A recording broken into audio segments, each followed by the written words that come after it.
Pada saat itu, pada saat diingatkan betul-betul kayak dia lupa semuanya. Dia ngulangin kesalahan yang sama itu, dia lupa dengan kesalahan-kesalahan yang sudah 4.899,9 kali dia lakukan. Nggak pakai omongan-omongan bullshit yang mengatakan begini nih, biarkan saja jalani seperti hidup yang mengalir.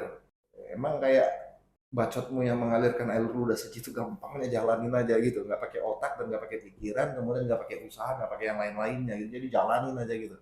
Kalau kau pengen baring ya baring, pokoknya jalanin aja gitu. Kalau kau pengen malas-malasan ya malas-malasan, jalanin aja. Cepat bertindak. Ketika kau, duh, aku kan pernah di sini. Cepat bangkit, buang cepat gitu.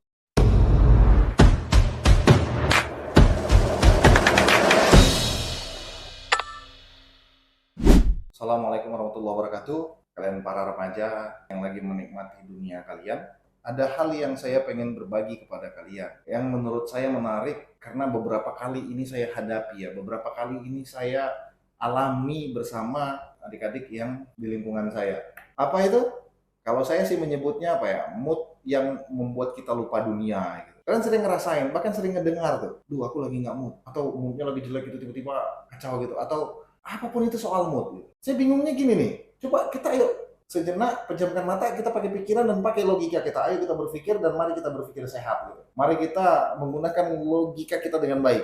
Ini gimana apa pada saat dia nggak mood itu tiba-tiba dia bisa lupa dunia gitu, maksudnya otaknya langsung nggak berfungsi gitu, atau mati gitu, atau terhentak gitu sebentar gitu, atau memang dia langsung lupa semua yang dia bicarakan gitu. Contoh misalnya dia bilang nih bahwa iya aku pengen banget lo makan bakso yang di jalan di Panjaitan itu. Baksonya kata orang-orang enak loh. Nanti 2 hari lagi kita makan di situ ya. Kemudian dekat 2 hari itu dia di WA nggak bisa, di telepon nggak bisa, dia apa-apain pun nggak bisa, dia hilang begitu saja tuh. Tiba-tiba muncul lagi besoknya dia bilang, aduh sorry ya kemarin tuh aku lagi nggak mood, moodku lagi rusak, aku lagi bad mood. Ini orang pada saat dia bad mood tuh dia lupa dunia bagaimana tuh. Terus misalnya kita lagi nasihatin tuh, dia datang, ada orang datang tuh, aku kenapa ya kok hidupku begini, terus aku kok ngejalanin hari-hariku begini, selalu yang menjadi tujuanku nggak pernah tercapai, selalu yang menjadi apa yang aku inginkan nggak pernah tercapai.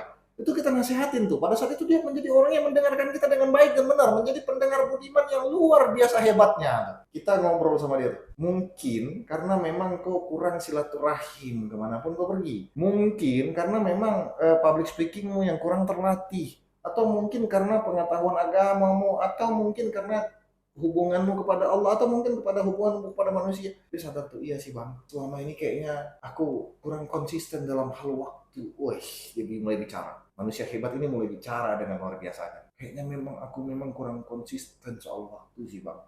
Aku sering melalaikan waktu. Itulah sebenarnya selama ini kayaknya yang buat aku nggak pernah berhasil. Apapun yang kulakukan selalu gagal. Kadang-kadang aku ya malas, sana kemari, udah nggak ingat lagi nih. Ini manusia ini di titik ini dia betul-betul kayak sadar gitu otaknya gitu. Ini kalian alami semua nih para remaja khususnya nih.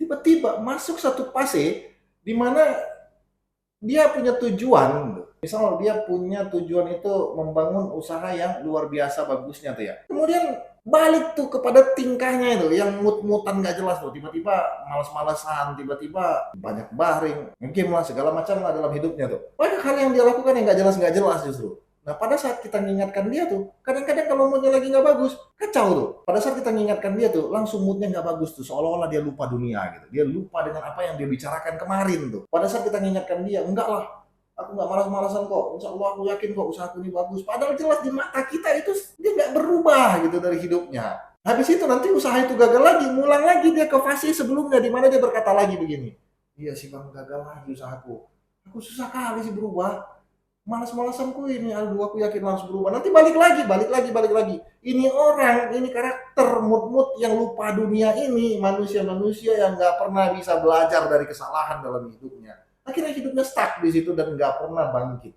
Tetap gayanya Jeffrey Zone itu bukan bangkit soal ekonomi ya, bukan bangkit soal apapun, tapi bangkit dari sisi kemandirian dan kepribadian, bangkit dari sisi pengetahuan, bangkit dari sisi, kalau bahasa saya secara pribadi itu naik kelas kepribadiannya gitu, upgrade kemampuannya gitu. Jadi itu sering sekali ini kalian anak muda nih, kadang dia datang ke saya tuh kan pengen dilatih public speaking gitu ya, pengen dilatih bicara, pengen dilatih ini, tapi pada saat dia dilatih bicara dia kayak malas-malasan nggak jelas itu, aduh Coba kau bicarakan ini. Aduh, nggak bisa bang, nggak usah lah bang, nggak usah lah bang. Lama-lama kalau dipaksa dia marah, dia pula yang marah akhirnya ketika dia dipaksa tuh. Nah ini kan konyol dia nih. Jadi dia minta kita latih dia public speaking, tapi dipaksa bicara di depan kamera, bicara di mana, bicara di sini, bicara di situ, dia nggak mau, nggak mau, nggak mau, nggak mau, nggak mau, nggak mau, nggak mau gitu. Tiba-tiba moodnya rusak, tiba-tiba kita yang salah dan kita yang dimarahin. Habis itu dia ngejauhin kita tuh. Nggak ngerti kita ya, apa maunya sebenarnya. Tapi ini hampir rata-rata para remaja mengalami ini. Nah, ayo adik-adik semuanya kita tinggalkan itu tuh. Mood yang lupa dunia tuh, membuat kalian lupa dunia tuh. Jadi otak kalian seolah-olah stuck gitu, berhenti dan lupa dengan kejadian-kejadian sebelumnya yang pernah kalian alami itu. Pada saat itu terjadi lagi, kok bisa ya? Gini, ini yang saya maksudkan itu. Logikanya berpikirnya itu gini. Dia melakukan kesalahan, kemudian dia merasa dia salah, dia merasa ini, itu biasa anak remaja sekarang nih ya. Dia seolah menyesali kesalahannya di masa lalu, tiba-tiba dia mengulangi kesalahan yang sama lagi tuh. Nah kemudian pada saat dia mengulangi itu diingatkan, dia nggak terima. Nah nanti udah gagal lagi, baru dia bilang lagi, dia merasa bersalah lagi. Begitu terus, begitu terus, begitu terus, begitu terus, begitu terus. Akhirnya nggak berubah-berubah. Ada hal yang kalian nggak sadari. Waktu tiba-tiba nggak terasa, tapi hidup nggak pernah bangkit. Ketika kalian disandingkan dengan orang yang pada saat itu seumuran dengan kalian, yang benar-benar konsisten pada satu hal, yang benar-benar effort ya, benar-benar bekerja keras dan fokus pada satu hal, dia sudah entah jadi apa, dirimu masih entah berantah akhirnya gitu, nggak jelas. Nah itu, jadi saya bukan mengajari kalian, saya juga berusaha untuk benar-benar menjadi manusia yang bisa belajar dan belajar terus dari kesalahannya. Mengingat bahwa, oh aku pernah kok di titik ini. Nah ini penyakitnya cuma satu, kalau aku begini maka jadinya begitu lagi. Kalau aku begini maka jadinya begitu lagi. Kalau aku begini maka jadinya begitu lagi. Ini kan hal yang sangat sebenarnya gampang kita ngingatnya ya, tapi herannya saya kalau remaja-remaja nih pada saat itu, pada saat diingatkan betul-betul kayak dia lupa semuanya. Dia ngulangin kesalahan yang sama itu, dia lupa dengan kesalahan-kesalahan yang sudah 4.899,9 kali dia lakukan. Kacau semuanya. Akhirnya kasihan ya. Ayolah para remaja kita bangkit. Nah, apalagi sekarang kita sama-sama tahu ya, ada game judi-judi online begitu banyaknya, game-game yang begitu banyaknya yang salah digunakan gitu. Kalau judi sudahlah nggak ada salah digunakan, memang udah salah, mau gimana yang budayanya pun pasti ya salah aja. Tapi kalau game masih ada jalan yang benernya kok. Ketika dia fokus, serius, melatih dirinya, kemudian ikut perlombaan-perlombaan, tapi dia tetap berusaha bekerja dengan yang lainnya, itu nggak ada masalah. Kemudian apalagi yang paling miris tuh ya sekarang itu selangkah kedai kopi, selangkah kedai kopi, selangkah warung makan, selangkah kafe, selangkah kafe, selangkah kafe, semua mengajarkan alam bawah sadar kita bahwa bukan saya marah kepada yang jualannya, tidak, tapi banyaknya itu adalah gambaran konsumen soal itu banyak tuh. Artinya apa? Banyak kita orang-orang yang selalu mencari santai kemanapun kita pergi. Yang kita cari adalah santai, tenang, bisa bebas itu nggak ngapa-ngapain, bisa malas-malesan. Nah itu alam bawah sadar kita kebentuk dari hidup kita tuh. Jadi begitu ya kawan-kawan. Mudah-mudahan kita bisa sama-sama bangkit mengingat semua kesalahan kita di masa lalu, khususnya bagi kalian yang para remaja, Gen Z, dan lain-lain. Dan kalau teman kalian seperti itu, bagaimana caranya? Mungkin di video kita sebelumnya, kita sudah ada membahas tentang teman itu memang nyebelin. Ayo sama-sama tetap berada di samping teman kita, sembari terus mengingatkan dia. Kalau dia sudah tidak bisa diingatkan lagi, maka ingatkan lagi. Kalau juga nggak bisa diingatkan lagi dan sampai titik terakhir kalian tidak bisa lagi ingatin dia, maka jalan satu-satunya adalah ingatkan lagi. Jadi memang cuma itu untuk menghadapi orang yang seperti ini. Kalian harus mempersiapkan seumur hidup kalian ketika bertemu dia untuk mengingatkan, dan mengingatkan lagi.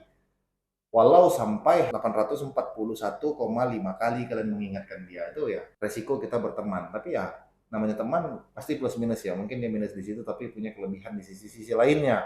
Tetap yakini bahwa kita mampu, yakini bahwa kita punya sesuatu yang lebih di diri kita. Satu hal saya ingin mencontohkan kepada kalian para remaja. Seorang nelayan yang bisa pulang membawa ikan yang banyak, seorang nelayan yang bisa pulang membawa hasil yang luar biasa, itu bukan nelayan yang hanya pergi ke laut setiap hari itu. Dia pergi ke laut, tiba-tiba pulang, kayaknya ada yang salah nih. Masalahnya habis itu dia pergi lagi, bukan itu. Tapi dia belajar dari kesalahannya, kayaknya kok ada yang salah nih. Ada hal yang kita harus contoh tuh dari para nelayan tuh. Mereka walaupun dengan bukan justru rasa hormat saya ya, walaupun dengan pendidikan yang seadanya, tapi mereka punya kemampuan istimewa yang bisa menjadi contoh buat kita, di mana kalau pakai otak kita, kalau pakai otak sehat, laut itu isinya ikan semuanya tuh. Jadi kalau pakai cara hidup kalian para remaja yang moodnya nggak jelas, yang kalian pikirkan bahwa di dunia ini uang bertebaran, jadi rezeki pasti sudah ditentukan begitu saja menurut kalian gitu. Hidup kalian juga sudah pasti nanti ketemu, jalanin aja gitu kayak air mengalir. Terserah kalian lah mau ngomong apa. Tapi yang pasti nelayan yang pulang bawa ikan luar biasa itu bukan nelayan yang pergi saja kemudian jalanin saja laut itu, tebarkan saja pancing, biarkan dia seperti air yang mengalir kalau memang rezeki dapat, enggak begitu. Ya, jadi satu yang harus kalian tahu bahwa di laut itu kalau bahasa simpelnya itu nelayan mengatakan begini ya, tidak semua laut itu ada ikannya gitu. Bukan berarti laut itu tidak ada ikannya, tapi tempat-tempat tertentu saja ikannya itu mau makan gitu. Di mana di karang-karangnya tuh. Jadi ada satu spot atau satu titik memang di situ karang ikan, disitulah pasar tempat ikan itu belanja ya. Jadi mereka datang ke pasar itu ramai-ramai untuk belanja dan makan tuh umpan kalian tuh. Tapi kalau nggak tahu spot-spotnya, titik-titiknya, maka memang Allah menentukan rezeki kalian. Tapi kalau nggak mau berusaha ya pulanglah bawa perahu kalian saja gitu. Pergi bawa perahu, pulang bawa perahu. Pergi bawa 2 dayung, pulang tinggal 1 dayung kan gitu. Belajar dari situ. Mereka belajar dari kesalahannya. Saya meyakini dulu bahwa nelayan itu pergi, awal-awal dia jadi nelayan dia pergi gitu. Tapi ya baru dia tahu ternyata ada spot-spotnya. Dia mulai cari spotnya sendiri. Dia mulai tandai sendiri. Dia mulai lihat gaya-gaya karakteristik lautnya. Dia belajar semua dari situ. Kemudian akhirnya dia menjadi pelaut yang ulung. Pulang selalu membawa hasil. Bahkan ada di video-video di YouTube kalian lihat. Oh, cara memancing ikan ini, cara agar dapat ikan ini. Nah, ini yang harus kalian contoh tuh. Bahwa dalam hidup itu juga nggak pakai omongan-omongan bullshit yang mengatakan begini nih. Biarkan saja jalani seperti hidup yang mengalir. Emang kayak bacotmu yang mengalirkan air udah segitu gampangnya jalanin aja gitu. Nggak pakai otak dan nggak pakai pikiran, kemudian nggak pakai usaha, nggak pakai yang lain-lainnya gitu. Jadi jalanin aja gitu. Kalau kau pengen baring ya baring, pokoknya jalanin aja gitu. Kalau kau pengen malas-malasan ya malas-malasan, jalanin aja. Nggak begitu ya. Jadi contoh lain itu sama. Tidak semua tempat itu punya hasil yang akan bisa kau bawa. Kalau tidak karena konsisten dengan berpikiranmu, dengan usahamu, dengan ikhtiarmu, dan mempelajari hidupmu. Seperti proses mempelajari lain itu mempelajari laut. Asik banget ketika kita membahas tentang laut dan nelayannya. Saya beberapa kali itu mancing tuh. Jadi laut, saya pernah mancing tuh malam tuh, jam 12 malam, jam sampai pagi tuh. Jadi nelayan itu, hebatnya nelayan tradisional itu dia nggak pakai GPS dengan kecanggihan-kecanggihan yang sekarang tuh enggak. Karena tuh dia pakai apa? Dia pakai matanya celingak-celinguk ke kanan kiri. Tengok kanan, tengok kiri. Tengok kanan, tengok kiri. Di mata saya nggak ada yang beda di kanan dan di kiri. Tapi bagi dia ada penanda-penanda khusus. Dan satu lagi dia tengok ke atas. Dia tengok bintang, dia tengok bulan. Maka dia tahu jalan. Ini luar biasa. Hal yang banyak hal kita bisa belajar dari dunia ini sekalipun dari nelayan itu sangat banyak. Saya banyak belajar dari nelayan. Nelayan justru pendidikannya tidak setinggi kita mungkin, tapi otaknya jauh lebih tinggi dari kita. Banyak hal.